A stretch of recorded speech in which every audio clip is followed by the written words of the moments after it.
Hi, I'm John. By chance, are you in a nightmare situation, possible foreclosure?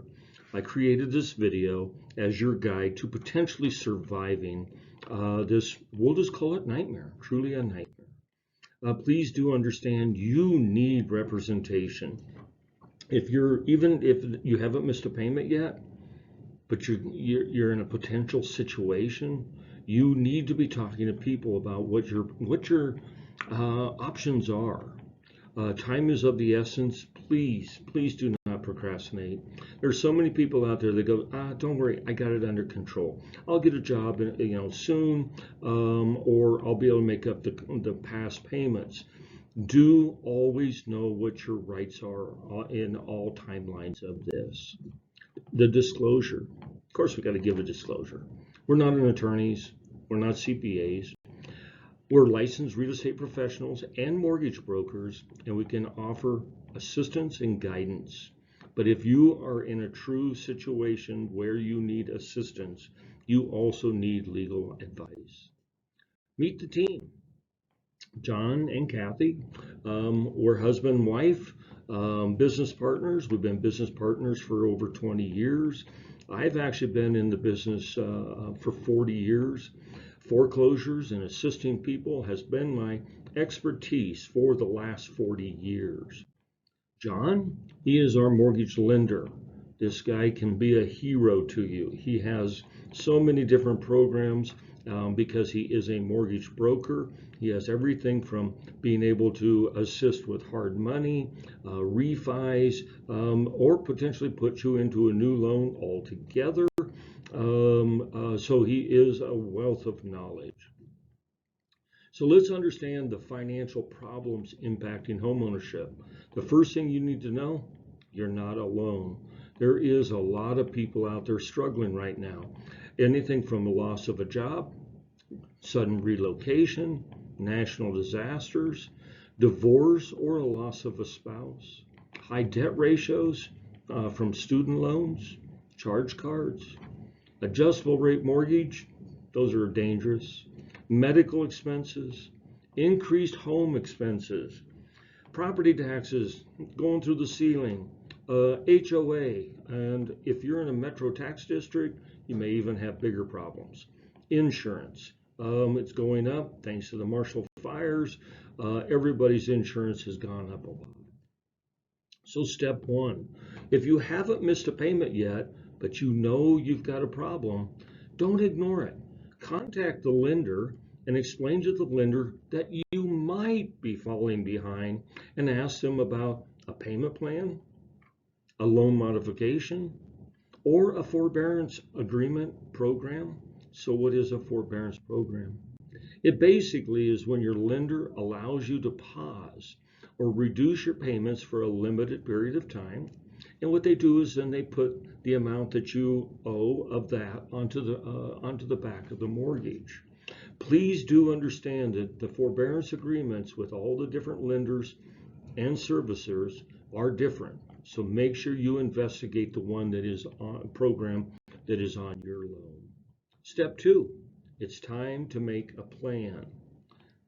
Contact your mortgage broker. As I said, John is always available.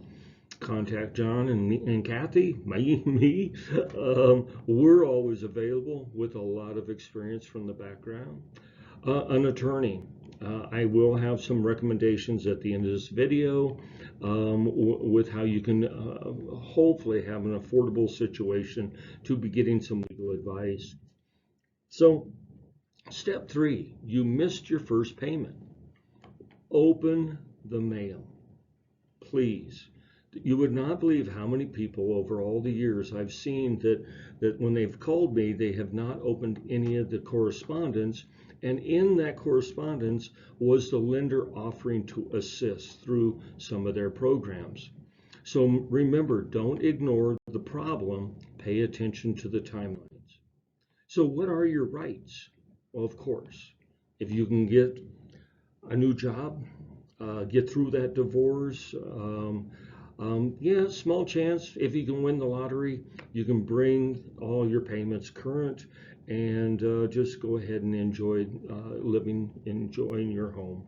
But if you're not able to start to catch it up, then you may want to consider a sale, and that is within your rights. In about 2008, they passed a law and created what they call the rolling delinquency. And what is that? It allows you to continue to make payments, even if it's not the full amount, and they will attach it to the first or the oldest. We'll call it the oldest missed payment. This allows the timeline to keep being moved forward, which would buy you some time if you're trying to, let's say, sell the home or get back in good standings with a job, and then you can catch up the payments. So here's a kind of a down and dirty timeline on the first couple of payments. If you miss the first one, you are not late until the 15th. Now, it depends on the lender. Could be the 14th, the 15th, the 16th. Make sure that you confirm that with your lender, your paperwork. After the 15th, you now owe the payment and a late fee. Here's what happens though. On the second or on the first day of the next month, you actually are now considered to be in default. You now owe last month's payment, you owe the last month's late fee, and you owe this next month's payment also. This can start to accrue very quickly on you. According to Dodd-Frank, the lender cannot start the foreclosure proceedings for 120 days from this day that you first went into default. This is when, unfortunately, the notice of election and demand is filed and it becomes public knowledge. So you are about to miss that second payment. What should you do? You should not wait. You should check out possibly some federal and state programs, a nonprofit housing counselor. Please, please do not pay somebody to fix your situation. Unfortunately, almost every one of those, we'll just call them operations, it's a scam. They're going to take your money. They're not going to save your home. And it's predatory, but they are out there. Here is a list of the different organizations that you could reach out to. Obviously, none of them are going to be charging you. They can assist you. You can take a picture of this on your screen if you would like. You can reach out to us, and we can email you this information if you would like. So when does the notice of election and demand get filed? As we said, it's 120 days. Normally, it's about 180 days by the time it actually gets processed. If a lender is very, very quick on this, the soonest would be 150 days, but generally it's about 180. This is when the actual foreclosure process starts and it becomes public record. This is the actual timeline. Pardon me. This is the actual timeline of what the public trustee will adhere to, taking it from the NAD all the way to the sale date. Please understand that if you're hiring a good real estate attorney or real estate broker to assist you with this, you don't need to understand all of these dates, but they can be very crucial to either assisting you with the sale or getting your mortgage cured. So what is the cure period? This is after the filing of the NAD. You have 120 days in which to cure your loan. If it was by chance agricultural, it would be 215 to 230 days. Now, this is important. This is very, very important. The assumption is that even though you've missed some payments, you're either going to try and cure your mortgage or you're going to sell the property, which would be the equivalent of curing your mortgage. But you need to file a notice of intent to cure on the public trustee's website. If you need any assistance with that, you can, of course, reach out to Kathy and myself, or if you have a real estate agent that you trust and knows the foreclosure proceedings, reach out to them. So what are the cure costs? This is what gets really scary. This is what actually, we'll just say, buries so many people so quickly. First off, you've missed that first payment. You have the payment late charges. They start to accrue every month. That late fee is also being added on. There's also default interest that's being added. On top of that, as you, I'm sure, are aware, once the attorneys get involved, they're filing documents with the public trustee, the foreclosure certificate, the docket fee. But what's behind the scenes is attorneys are creating all of the paperwork that's being filed to the public trustee. The servicer is hiring real estate brokers to drive by your property, take pictures. So if you see somebody out there in front of your home, this is probably what they're doing, and they're taking notes to let the lender know, the servicer know, what the approximate value of your property is.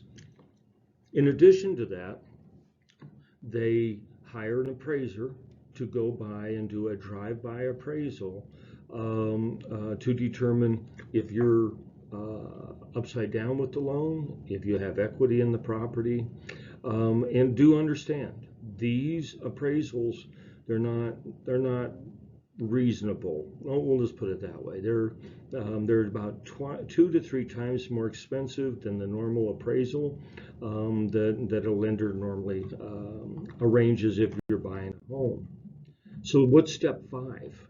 Well, first off, don't give up. So many people, what's the old saying? Put their head in the sand. Don't do that. Don't do that. The lender may still work with you. Repayment plans are still possible, loan modification, forbearance, even the possibilities of a deed in lieu. Please do understand that with a deed in lieu, it's very unusual that they actually accept them, but it is a possibility. But this might be the time to consider selling. If you don't have any chance of catching up the mortgage, then let's get that property on the market. Let's get it sold. Let's save your equity. So selling, it may actually save your equity. Your credit has already been harmed, but if you sell the property, all you're going to be showing is that you were in default on a mortgage and that you then paid it off. A short sale, this happened a lot back in, we'll just say 2010. They called it the subprime meltdown. It's going to actually happen again unfortunately, for people that maybe they went out and got a first and a second on their property, or did a refi and refied all the money out of it, and now the property values have dropped. They may not have enough equity to actually cover the sale. Selling, though, can be a good thing. It actually can give you a chance to start over. So just consider that. It's like resetting the life clock so that you can move on. The anxiety levels drop, and you can, again, enjoy life. So what's a short payoff? As I said, that would be where there was you owe more to the bank than what the home is presently worth. They can be very challenging to do. But if you do one of those, again, it could help improve your credit. There is possible tax consequences. We'll talk about that here in a second. As I mentioned, the deed in lieu. You can call up the bank and basically just say, I'm willing to move out and I'm willing to sign the home back over to you. If there's a second mechanics liens, it's guaranteed that the lender is not going to do a deed in lieu. Luckily, the IRS created the Mortgage Forgiveness Debt Relief Act. So if you are the actual homeowner on the property and you had a short sale, or did the deed in lieu and there was monies owed, and prior to, I think it was 2007, you would owe taxes on that money. They did implement this act. It goes now through December 31st of 2025, and you would not actually have to owe taxes. Now, if you're an investor, unfortunately, the IRS is going to look at that as your income. Remember our disclosure. We're not attorneys. We're not CPAs. Okay, we're licensed real estate professionals and mortgage brokers. We're here to assist. So let's start your plan. Learn your options. Contact John. Contact us. Contact an attorney. If you don't have one, and this, I've heard this so many times, I'll say you should consult legal advice. And of course, the client says, I can't afford it. So what I did is I went out and joined Legal Shield, and I have this available for you if you would like that. The beauty of Legal Shield is it's only $29.95 a month. You can cancel it at any time, but you could sign up. You can, the law firm right here in Colorado, you can get a consultation with them on what would be your next steps. We do have investors, we do have buyers that are always looking for a distressed situation. Is it the best situation? No, for obvious reasons. The buyers, they may pay you more top dollar. The investors, of course, they're always looking for the quote unquote good deal. But the beauty of it is you don't even have to clean the house. You don't have to get it prepped for showings. They come by, they draw up their bid, and it can be a very easy process to relieving yourself of a situation. With that, I just want to close with, I hope that you will reach out sooner than later. The more time that we have to help you with the situation, the better.